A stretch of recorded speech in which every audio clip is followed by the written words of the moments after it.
Team जनूबी Africa में खेल कर आई उसमें आपने अचानक 7 तब्दीलियां कर दी। वेस्ट इंडीज के खिलाफ हम हिकमत अमली के साथ जा रहे हैं। वाज़े तौर पर वो पिचेस जो हैं वो स्पिनर्स के लिए साजगार होंगी। पाकिस्तान सुपर लीग का एक अच्छा एडिशन होगा। सरफराज अहमद अगर कोचिंग के रोल में अब आ रहे हैं, मोइन खान बैक सीट पे चले जाएंगे, तो ये कोई हैरानकुन बात नहीं है। बात करेंगे कुछ खेल के मैदान से, तो जनाब पाकिस्तान सुपर लीग ने एक दहाई का सफर मुकम्मल कर लिया है और गुज़श्ता रोज 10वें एडिशन की तकरीब लाहौर के हुजूरी बाग में हुई, जहां फ्रेंचाइज मालिकान और टीम मैनेजमेंट ने ड्राफ्ट के जरिए अपनी अपनी टीम तश्कील दी है और दुनियाई क्रिकेट के बड़े नाम David Warner, Kane Williamson, Daryl Mitchell, Adam Milne PSL का हिस्सा बन गए हैं और 6 टीमों ने खिलाड़ियों का इंतखाब कर लिया है। ऑस्ट्रेलियाई प्लेयर डेविड वार्नर पीएसएल के महंगे तरीन क्रिकेटर बन गए हैं। उन्हें कराची किंग्स की जानिब से मुंतखब किया गया और उन्हें पीएसएल खेलने के लिए $3 लाख मिलेंगे। दूसरी जानिब पाकिस्तान ने आईसीसी चैंपियंस ट्रॉफी के इब्तदाई स्पॉट के लिए 20 नाम भिजवा दिए हैं। जारे मिजाज बैटर फ़खर जमान और इमामुल हक की वापसी की इतलात हैं, जबकि साउथ अफ्रीका के दौरे के दौरान जख्मी होने वाले साइम अयूब को भी इब्तदाई स्पॉट में शामिल किया गया है। क्रिकेट से मुतालिक तीसरी खबर यह है कि पाकिस्तान और ऑस्ट्रेलिया के दरमियान पहला टेस्ट 17 जनवरी से मुल्तान में शुरू होने जा रहा है। पाकिस्तान ने पहले टेस्ट के लिए 15 रुकनी स्क्वाड का ऐलान कर दिया है, ताहम हैरत अंगेज तौर पर स्क्वाड में 7 तब्दीलियां की गई हैं। तो नाजरीन, इसी तमाम सूरत हाल पर बात करने के लिए इस वक्त हमारे साथ 2 सीनियर स्पोर्ट्स तज्जियाकार मौजूद हैं, याया हुसैनी साहब और डॉक्टर नुमान नियाज साहब। आप दोनों का बहुत बहुत शुक्रिया। सबसे पहले याया हुसैनी साहब, आपकी जानिब आना चाहूँगी। बताइएगा कि टेस्ट मैच की अगर हम बात करें तो वेस्ट इंडीज़ के खिलाफ कौमी स्क्वाड में 7 तब्दीलियाँ की गई हैं। इतने बड़े पैमाने पर तब्दीलियों की क्या वजह आपको नजर आती है? सबसे पहले तो उज़ैर और नजफ आपको अस्सलाम वालेकुम और डॉक्टर नुमान नियाज को भी अस्सलाम वालेकुम। और जहाँ तक आपने बात की कि वेस्ट इंडीज़ के खिलाफ जो हमारा स्क्वाड है उसमें 7 तब्दीलियाँ हैं, तो एक आम शख्स के लिए तो डेफिनेटली जनूबी अफ्रीका के दौरे के तनाजुर में ये जो 7 तब्दीलियाँ हैं वो बड़ी हैरानकुन है कि जनाब जो टीम जनूबी अफ्रीका में खेल कर आई उसमें आपने अचानक 7 तब्दीलियाँ कर दी। लेकिन हालात और वाक़यात को मद्देनज़र रखें, कंडीशंस को आप देखें तो इन तब्दीलियों की वजह बनती थी। एक तो बाय फोर्स चेंज थी जो कि साइम अयूब की जगह हुई, जो कि अनफिट हो गए हैं। फिर दूसरी तब्दीली अब्दुल्ला शफीक की शक्ल में हुई, जो आउट ऑफ फॉर्म थे, उनकी जगह तब्दीली बनती थी। अब बाकी जो तब्दीलियां हैं वो कंडीशन को मद्देनज़र रखकर की गई हैं, क्योंकि जनूबी अफ्रीका में हम फास्ट बॉलर्स के ऊपर इन्हिसार कर रहे थे। हम जनूबी अफ्रीका में सिर्फ एक स्पिनर नुमान अली को लेकर गए थे 15 रुकनी टीम में, और वो खेले भी नहीं दोनों टेस्ट मैच, न्यूलैंड्स में और सेंचुरियन में। लेकिन पाकिस्तान टीम अब दोनों टेस्ट मैच वेस्ट इंडीज़ के साथ जो है वो मुल्तान में खेलेगी। और अगर आपको याद हो तो गुज़िश्ता साल चंद महीने पहले पाकिस्तान ने इंग्लैंड के साथ पहला टेस्ट मैच मुल्तान में खेला, फिर अगला टेस्ट मैच मुल्तान में और तीसरा टेस्ट मैच पिंडी में खेला। और यहाँ पर जो सरफेस था वो स्पिनर्स के लिए साजगार था। तो इस चीज़ को मद्देनजर रखते हुए हमारी टीम में ये जो तब्दीलियाँ हैं ये कोई गैर मामूली तब्दीली नहीं है। बताइएगा, मुल्तान की विकेट पर नमी को ख़त्म करने के लिए, पहले ड्राई रखने के लिए उसको पाकिस्तान क्रिकेट में ग्रीन हाउस का एक आइडिया मुतारिफ करवाया गया था।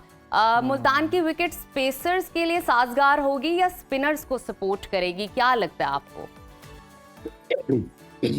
नजफ, जिस तरह आपने पहला सवाल किया कि ये जो आपने टीम अनाउंस की है, आपने 1 नहीं 2 नहीं आधी दर्जन तब्दीलियां कर दी जी। और फिर डॉक्टर नुमान नियाज ने जिस तरह चीज़ों को एक्सप्लेन किया कि जो सरफेस था वो फास्ट बॉलर को सपोर्ट कर रहा था जनूबी अफ्रीका का, इसलिए हमने अपने स्क्वाड में फास्ट बॉलर की भरमार कर दी। अब वेस्ट इंडीज़ के खिलाफ हमने अपनी टीम में स्पिनर्स की भरमार कर दी है। हमने नोमान को भी शामिल किया है जिन्होंने 19 आउट किए थे। इंग्लैंड के खिलाफ 2 टेस्ट मैचों में नोमान को शामिल किया है जिन्होंने 20 आउट किए थे। अबरार को टीम में शामिल किया है। तो ये इस बात की निशानदही है कि जो वेस्ट इंडीज़ के खिलाफ हम हिकमत अमली के साथ जा रहे हैं, वाज़े तौर पर वो पिचेस जो हैं वो स्पिनर्स के लिए साजगार होंगी, मददगार होंगी। और जो आपका सवाल है कि मुल्तान में स्पिनर्स को सपोर्ट करेगी पिच या फास्ट बॉलर को, अगर फास्ट बॉलर को सपोर्ट करती तो फिर आप मीर हमजा, उसके साथ आमिर जमाल को, नसीम शाह को और मोहम्मद अब्बास को टीम से ड्रॉप नहीं करते। मुझे बताएगा कि ऑस्ट्रेलिया के डेविड वार्नर पीएसएल के महंगे तरीन खिलाड़ी बन गए। नामवर गैर मुल्की प्लेयर्स की आपको क्या लगता है पीएसएल में शमूलियत पाकिस्तानी क्रिकेट के लिए कितने फायदेमंद साबित हो सकती है? क्या तासुरात हैं इस हवाले से आपके?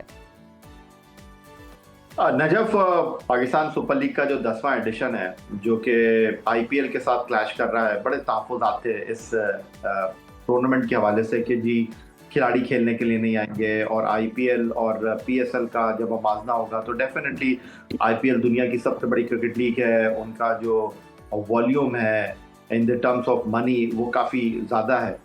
लेकिन जो ड्राफ्ट हुआ है कल, और ड्राफ्ट के अंदर न्यूजीलैंड के डैरल मिचेल आए हैं, मार्क चैपमैन आए हैं, एडम मिलने आए हैं, और श्रीलंका के कुशाल परेरा आए हैं। फिर उसके साथ जो है वो डेविड वार्नर का इंडक्शन हुआ है पाकिस्तान सुपर लीग में।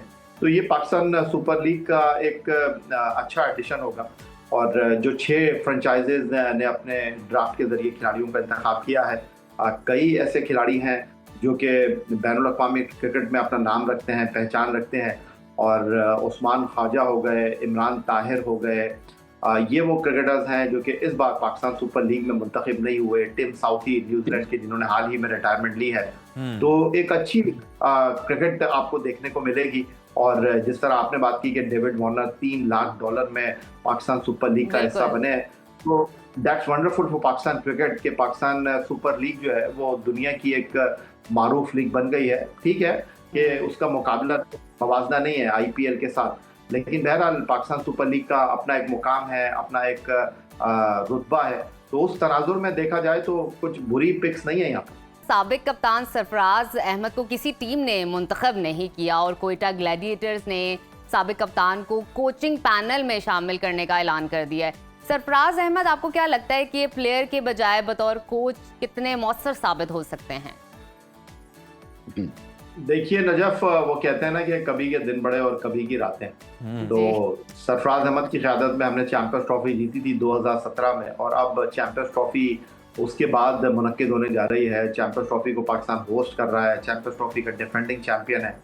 लेकिन सरफराज अहमद जो पाकिस्तान सुपर लीग 2019 में कोयटा ग्लैडिएटर के चैंपियन कैप्टन थे, इस बार वो कोयटा के साथ एसोसिएट नहीं है बतौर एक खिलाड़ी जी। लेकिन पाकिस्तान क्रिकेट में अगर आपको याद हो, जो 5 मेंटोर पाकिस्तान क्रिकेट बोर्ड ने बनाए हैं, उनमें 2 प्लेइंग मेंटोर हैं, इंक्लूडिंग शुएब मलिक, सरफराज अहमद। तो सरफराज अहमद अगर कोचिंग के रोल में अब आ रहे हैं और मोइन खान बैक सीट पे चले जाएंगे, तो ये कोई हैरानकुन बात नहीं है।